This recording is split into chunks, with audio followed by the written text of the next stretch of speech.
First அதில் எண்ணெய் ஊற்றிக்கலாம்.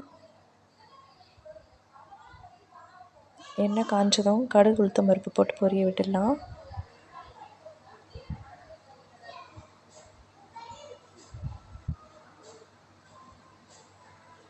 பொரிஞ்சதும் அரை ஸ்பூன் சோம்பு போட்டுக்கலாம்.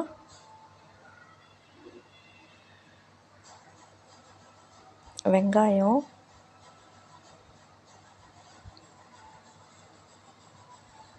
ஒரு கொத்து கருவேப்பிலை, 10 பல் பூண்டு சேர்த்து எல்லாத்தையும் நல்லா வதக்கி விடலாம்.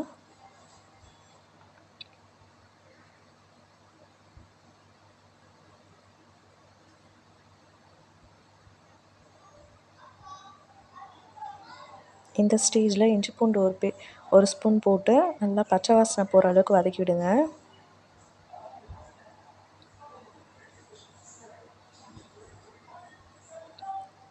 இந்த மாதிரி வதங்கி வந்ததும் எடுத்து வச்சுருக்க தக்காளியை போட்டுக்கலாம். போட்டு நல்லா வதக்கணும்.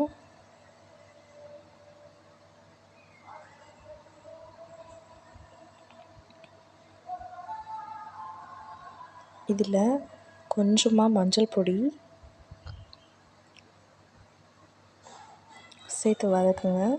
தேவைக்கேற்ப உப்பு போட்டுக்கலாம்.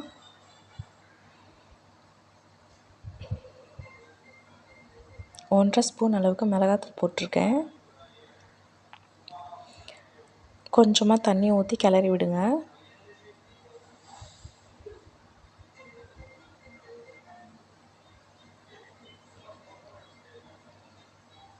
ஒரு 3 மினிட்ஸ் கழித்து முட்டையை முன்னாடியும் பின்னாடியும் இது போல் கட் பண்ணிக்கலாம். அப்போ தான் கிரேவி உள்ளே இறங்கும். இந்த ஸ்டேஜில் நான் கொஞ்சம் உப்பு போட்டிருக்கேன். இப்போ எடுத்து வச்சுருக்க முட்டையை போட்டு எல்லாத்தையும் கிளறி கொடுத்துக்கலாம்.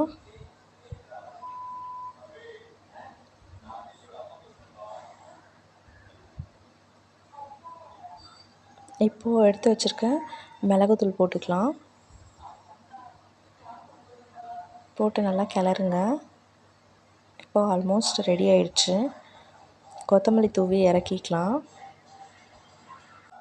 இந்த முட்டை கிரேவி ரசம் சாதம், சாம்பார் சாதம் எல்லா வெரைட்டி ரைஸ்க்கும் சூப்பராக இருக்கும். கண்டிப்பாக ட்ரை பண்ணி பாருங்கள். சேனல் சப்ஸ்கிரைப் பண்ணுங்கள். Bye friends.